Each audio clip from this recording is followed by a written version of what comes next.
Hello అన్నా ఎవరు? ఈ నంబర్ డిలీట్ చేయమన్నా యూట్యూబ్లో పెట్టినా. ఏ నెంబరు? ఇదే ఇదంటే మాట్లాడేది. ఎవరు కావాలి నీకు? గోపి ఆయన దుబాయ్కి వెళ్ళే రాత్రి బయటికి వెళ్ళే పని ఉంది. నువ్వు నీ నెంబర్ అంటే ఏ నెంబర్? చాలా నెంబర్లు ఉన్నాయి దాంట్లో. ఏ నెంబర్ నీది? 032. 030 3 నెంబర్లు ఉంటాయా? కాదన్నా, ఈ నంబర్ మీ పడ్డదా? ఇదే నంబర్. ఆ నెంబర్ నాకు పడదు. నాకు ట్రాన్స్లేషన్ లో ఉంటుంది కాలు. అవునా? నీ నెంబర్ నాది పూర్తిగా చెప్పు. 63 032 03 అన్నా. అది చూసి చెప్తా. నీ నెంబర్ నీకే తెలియదు అంటవా? అంత నోటెడ్ లేదన్నా. 63 024 96032. దాని ప్రాబ్లం ఏంటి దానివల్ల నీకు? మొత్తం ఫోన్లు వస్తున్నాయన్నా. మరి వస్తే మరి నువ్వేం మాట్లాడావు? తీయమన్నా నిన్న నువ్వేం మాట్లాడావు చెబితే నాకు అర్థం అవుతుంది. ఆ నెంబరు చెప్పావు. అది భరత్ మాధవి ఏదో మాట్లాడింది. గోపి అన్న మాట్లాడింది. నువ్వే మాట్లాడావు. నువ్వు నువ్వేం మాట్లాడావు? భారతమాత గురించి నువ్వే మాట్లాడావు. నాకు తెలియదు అన్న. నీకు తెలియదు కాదు. నువ్వు ఏమైనా మాట్లాడావా భారతమాత గురించి? ఏమైనా తెలుగుగా మాట్లాడే తెలియదు. తెలవదు అంటే అట్లా మాట్లాడేటప్పుడు తెలవదా, లేకపోతే తెలియకుండా మాట్లాడేవా? నేను దేవత అనుకున్నా. దేవుళ్ళు ఉంటారు కదా, అట్లనే భరతమాత దేవుళ్ళకి దేశానికి సంబంధం లేదు. దేశమే మనకి దేవుడైనా తల్లి అయిన తండ్రి అయిన దేశమే మనకి. అటువంటి దేశాల్లో బతుకుతూ అటువంటి దేశంలో దేశంలో తింటూ సత్తే నిన్ను ఇక్కడే కప్పెడతారో నేను ఇజ్రాయెల్ తీసుకెళ్ళిపోరుగా. అటువంటి దేశాన్ని పట్టు మాత అంటే తప్ప నీకు? మాత అనలేవా నువ్వు? ఇప్పుడు తల్లి 9 నెలలే మోస్తుందయ్యా. ఈ మాత భూమి సత్యంత వరకు మోస్తుంది మనల్ని. అటువంటి మాతను పట్టుకుని నువ్వు మాత కాదంటావా? నువ్వు భర్త మాత మాట్లాడతావా? అది అన్న, అది దేశం అని అనుకోలే నేను. అది ఏ దేశమైనా సరే ఆ దేశంలో బతికే వాడికి అది మాతే. అంతేగాని బాబుడయ్యా మేరీని నమ్ముతున్నావు నువ్వు? మేరీని ఏమంటారు మీరు? మాత. నీకు ఎలా మాత అయింది? అది ఎక్కడ ఇజ్రాయెల్ పుట్టినట్టు ఇజ్రాయెల్ చేసేటువంటి ఉంటా నీకు మాత అయిందా? ఈ దేశంలో పుట్టినోడు నీకు భారతదేశం మీకు మాత కాదా? సిగ్గుండొద్దా మాట అంటానికి నీకు? నాకు కిడ్నీ స్టోన్ ఉండే, బయట మస్తు తిరిగిన. కిడ్నీలో స్టోన్ ఉండే అయితే దాని మీద కొంచెం నేను బయట మస్తు తిరిగిన. దేవుళ్ళు ఎరగాలి, పాస్టర్లు వచ్చి ప్రార్థన చేశారని కానీ చెప్పి పోతాను ఒక 4 నెలలు. బావయ్యా, నీకు కిడ్నీలో స్టోన్ నాకెందుకు? గుండెలో బొక్కుండి నాకెందుకు? నువ్వు ఎక్కడ పోతే నాకెందుకు? నువ్వు నా దేశాన్ని నా భారతదేశాన్ని అవమానించిన తర్వాత నువ్వు భారతదేశంలో ఉండే హరకత నీకు లేదు కదా. నువ్వు అక్కడతో ఆగావా? నువ్వేమైనా నువ్వు అక్కడతో ఆగలేదు, ఇష్టం వచ్చినట్టు ఆగావు. ఆ వాగుళ్ళు అంతా కూడా యూట్యూబ్ లో ఉంది కదా. మేము తీసేమనుకో మిగతా వాళ్ళు ఏమంటారు, మమ్మల్ని అపార్థం చేసుకుంటారు. కాబట్టి మేము ఆ నెంబర్లు తీయరు. ఆ పైకి ఇంకోటి ఏంటి, ఒక్క ఛానల్లో రాలా, దాదాపు 100 గ్రూపులో వెళ్ళిపోయింది ఆ నెంబరు. ఏం చేయమంటావు? అన్ని గ్రూపులో మేము తీయలేం కదా. మీరు చెప్తే తీస్తారన్న. మేము చెప్తే ఎలా చెప్తారు? 100 గ్రూపులు ఉన్నాయి. 100 గ్రూపుల్లో మేము చెప్తే తీరు. వాళ్ళు చేయడం కూడా మాటరు. ఎందుకంటే ఇది నువ్వు తాగేసి ఒళ్ళు దగ్గర పెట్టుకుని మాట్లాడితే ఏదైనా బాగుంటుంది. తాగిపోతు మాట్లాడితే ఇలాగే ఉంటుంది. మరి భారతదేశం గురించి మాత్రం అవమానిస్తారు, దేవుళ్ళ కోసం అవమానిస్తారు. ఏమి ఇష్టం అయిపోయిందా? మీరు ఏది మాట్లాడినా మేము సహించి భరించాలనుకుంటున్నారా? మీరేమైనా మనుషులుగా పుట్టారు, మనుషులుగా బతకక్కర్లేదా? కొంచెమైనా తింటున్నాం, అన్నం తింటున్నాం కదా. భూమి మీద పండిన పంటగా మనకు తినేది. ఒంట్లో సిగ్గు సీము రక్తం అనేది ఏమి ఉండదా? నేను ఇష్టం వచ్చినట్టు మాట్లాడితే మేము పడి ఊరుకుంటాం అనుకుంటున్నావా? తీయమంటున్నా నేను. తీయడం కుదరదన్నా. మేము ఒకవేళ యూట్యూబ్ లో తీసినా కూడా లాభం లేదు. గ్రూపుల్లో వెళ్ళిపోయినవి అవి అన్ని గ్రూపుల్లో వెళ్ళిపోయినాయి.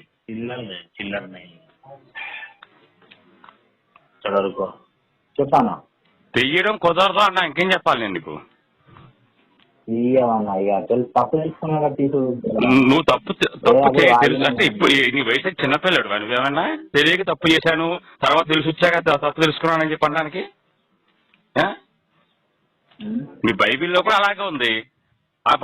ఆజ్ఞలు పెట్టక ముందేమో తల్లి కొడుకులు తండ్రి కూతురు పడుకోవచ్చు అని చెప్పేసి రాస్తున్నాయి. తర్వాత ఆజ్ఞ పెట్టేసాడు ఏమో అలా మాట్లాడుతావు నువ్వు కూడా. అంటే మీ ఇష్టం వచ్చినప్పుడు రూట్లు మార్చుకుని మేము మీ రూట్లు ప్రకారం రూల్స్ ప్రకారం మేము బతకాలనుకుంటామా? మేము తీయం తమ్ముడు, నేను తీసే అవసరం లేదు మాకు. మేము కనుక తీసాము అంటే పొద్దున్న మా వాళ్ళు ఎవరైతే ఉన్నారో వాళ్ళు మమ్మల్ని అపార్థం చేసుకుంటారు. పెట్టడం ఎందుకు తీయడం ఎందుకు ఆ మాత్రం దానికని చెప్పి అడుగుతారు మమ్మల్ని. మేమే సమాధానం చెప్పుకోవాలి. ఇది ఒక్కడి కోసం కాదు, ఇక్కడ వేల మంది దాదాపుగా ఛానల్లో 60,000 మంది సబ్స్క్రైబర్లు ఉన్నారు. అంతమంది ముందు మేము అవమానపడాల్సిన అవసరం నాకేమీ లేదు ఇక్కడ నీకోసం. నువ్వు ఎన్నైనా చెప్పవా, మాకు అవసరం లేని విషయం. నీకు మహా అంటే కాల్స్ ఇయ్యాల రేపు ఎల్లుండో వస్తాయి. 3 రోజులు సిస్టా పెట్టుకుని కూర్చో, తర్వాత రావు. ఎందుకంటే అది మాత్రం గ్యారంటీ చెప్పగలుగుతాను. అంతేగాని నీకు తీసినా ఉపయోగం లేదు. అట్లా కాదన్నా, ఫోన్లు వచ్చుడే అని కాదన్నా, ఎందుకు ఉండద్దు అని నాది. ఎందుకు ఉండొద్దు అని వస్తే ప్రాబ్లం లేదన్నా, ఫోన్లు వస్తే ప్రాబ్లం అంటలేనన్నా. మర్యాదగా మాట్లాడుతున్నారు కదా నీతో, నీతో మర్యాదగా మాట్లాడుతున్నారు కదా అందరూ. మంచిగా మాట్లాడు, ఎవరు తెచ్చుకోలేదు అని. మరి అందరితో ఫ్రెండ్షిప్ చేసుకో, అందరితో మర్యాదగా మాట్లాడి ఫ్రెండ్షిప్ చేసుకో చక్కగా. నీకు సర్క్యులేషన్ పెరుగుద్ది, నీకు పాపులారిటీ పెరుగుద్ది. పాపులారిటీ కావాలనే కదా ఫోన్ చేసి అందరూ రెచ్చగొట్టేది. మీకు పని పాట లేకుండా ఫోన్లు చేయటము, మమ్మల్ని బూతులు తిట్టడము, దేవుళ్ళని తిట్టడము, దేశాన్ని తిట్టడము, ఆ మాత్రం జ్ఞానం లేకుండా బతకడము. ఎందుకంటే మీకు అర్థం కాదు. మీ కిడ్నీలో రాళ్ళుంటే రాయి అవును, రాయి ఇచ్చింది ఎవరు ఇచ్చారు? దేవుళ్ళని ఇచ్చారు నీకు రాయి. తీసేటకి దేవుడేనా మీ ఏసే తీసారా గొప్పడా? రాయి తీసారని చెప్పి దేవుడిని నమ్మేసుకున్నావా?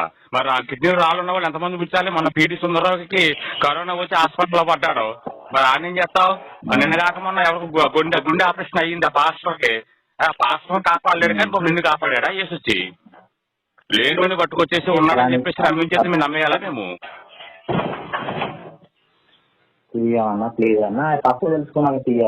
తీయండి తప్పుడు ఎలా చేస్తా చెప్పు? తీయడం అంటే ఏం జరగదు అక్కడ. నీకు ఒకటి మేము తీసినంత మాత్రాన్ని నీకు వచ్చే ఫోన్లు ఆగవు. ఎందుకంటే ఒక్కళ్ళు కాదు, ఇక్కడ దాదాపుగా 100 గ్రూపులు ఉన్నాయి. ఏ గ్రూపులో ఏమున్నాయో నాకు తెలియదు. ఒకళ్ళు షేర్ చేసుకుంటారు. అట్లాగా ఎవరికాలు షేర్ చేసుకుంటారు. షేర్ చేసేసుకున్న తర్వాత మనం వాళ్ళ ఆత్మహత్య ఇప్పుడు నువ్వెక్కడో మాకు తెలియదు. నీ దగ్గర ఉందని ఒక నెంబరు, ఆ నెంబర్ నువ్వు 10 మంది పెట్టావు. నువ్వు ఎవరు పెట్టావు నీకు గుర్తుండదు. అలాగే మాట్లాడితే గ్రూపులో వెళ్ళిపోతూ ఉంటాయి, ఎక్కడ ఆగదు అది. కాబట్టి తీయడం కుదరదు. ఇంకోసారి ఫోన్ చేసినప్పుడు ఇలాంటి వంకర టెంకర మాటలు మాట్లాడకుండా జాగ్రత్తగా మాట్లాడు. ఒళ్ళు దగ్గర పెట్టుకుని జాగ్రత్తగా నుంచి మాట్లాడామనుకో, ఇక ఆ నెంబర్ నువ్వే కాదు ఎవరైనా సరే మాతో మర్యాదగా మాట్లాడితే మేము నెంబర్లు పెట్టాం. నెంబర్లు పెట్టాల్సిన అవసరం నాకేం లేదు. కాకపోతే వీళ్ళంత అమాయకంగా ఉన్నారు ఏంటి అని చెప్పేసి 10 మందికి తెలియజేయటమే మా అజెండా. 10 మందికి తెలియజేస్తాం. బైబిల్ నమ్ముకుని పిచ్చోళ్ళు తయారయ్యారు, భారతదేశం మీద కూడా గౌరవం లేకుండా పోయింది, మతం మారి దేశం పెరిగిపోతుంది అని చెప్పడం మాత్రమే మా బాధ్యత, అంతే. నీకు ఫోన్లు వచ్చినాయి అనుకో, మర్యాదగా మాట్లాడు, చక్కగా హాయిగా అక్కడ సేపు టైం పాస్ అవుతుంది నీకు కూడా. మంచిగా మర్యాదగా మాట్లాడు, ఎవరు తిడతలేరు. నేను ఎవరు తిట్టినప్పుడు బాధపడకూడదు. తిట్టినప్పుడు నాన్ స్టాప్ వస్తున్నాయి, ఫోన్ అన్నాక వస్తాయి. మరి ఎందుకంటే నువ్వు హైలైట్ చేయాలి కదా, నువ్వు నీ బిజినెస్ హైలైట్ చేయాలి. నువ్వు అందరితో బాగా మాట్లాడుతున్నావు కదా, అంటే దేశం గొప్పతనం ఏంటో వాళ్ళు నిన్ను అడుగుతారు. నీకు తెలిసినట్టుగా మాకు తెలియదు కదయ్యా. నీకు బాగా తెలుసు దేశం గురించి, దేవుళ్ళ గురించి, దేశం గురించి బాగా తెలుసు నీకు. అందుకని నువ్వు కొన్ని నాలెడ్జ్ ఎక్కువ ఉంది కాబట్టి అందరూ నీకే ఫోన్ చేసి అడుగుతారన్నమాట. ఏ దేవుడు గొప్పవాడు, మేము ఏ మతంలోకి వెళ్ళాలి, ఏ దేశం గొప్పది, అది ఏ దేశానికి వెళ్ళాలి అని నిన్ను అడుగుతారు. నువ్వు చెప్పాలి అప్పుడు, ఈ భారతదేశం గొప్పది కాదు, ఈ భారతదేశంలో ఏ ఉపయోగం లేదు, మీరు ఇజ్రాయెల్ వెళ్ళిపోండి, బెత్లెహేం వెళ్ళిపోండి, అక్కడ బాగుంటుంది నీకని చెప్పాలి నువ్వు యేసుని నమ్ముకున్న వాళ్ళందరికీ కూడా. తర్వాత దేవుళ్ళలో ఎవరు గొప్పవాడు అంటే ఏసే గొప్పవాడు, ఏసు రక్తమే జయమని చెప్తావు కదా నువ్వు. అలాగా నువ్వేం చెప్తావు? నువ్వు ఎవరు ఫోన్ చేసినా అదే మాట చెప్పు. ఏమా చెప్పనా? తీయం గోపన్న దాంట్లోకి కాదు ఒక గోపన్న దాంట్లోకి తీయమన్నా ఏంటిది గోపన్న ఛానల్ ఉంది గోపిసన్న ఆయన తీయాలంటే ఆయన దుబాయ్కి వెళ్ళి రాత్రి వెళ్ళి దుబాయ్కి ఆయన దుబాయ్కి ఎందుకు వెళ్ళాను నిన్న నైట్ మాట్లాడినా ఎన్ని గంటలకు అనుకుంటా ఉదయం 4 గంటలకు కదా ప్రయాణం ఎప్పుడు పడితే అప్పుడు ఉండవు ఫ్లైట్లు ఆ దుబాయ్కి వెళ్ళే ఫ్లైట్లు ఒక ఉంటుందన్నమాట ఆ ఫ్లైట్ ఎక్కుతారు ఆయన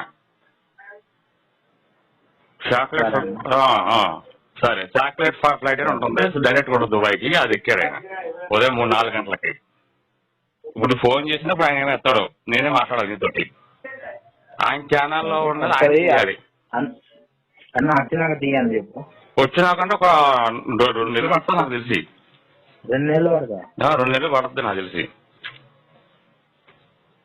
మా బిజినెస్ పని మీద అక్కడ ఇది చేశారు దాని పేరు ఏంటంటే ఎస్టేట్లు కడుతూ ఉన్నాయి అక్కడ బిల్డింగ్ అవి కడుతూ ఉన్నారు ఆ పని పూర్తయ్యేటప్పుడు దాదాపు అంత అగ్రిమెంట్లు అన్ని పూర్తయ్యేటప్పుడు 2 నెలలు పడుతుంది వచ్చిన తర్వాత చేసి తీపిస్తాలేమా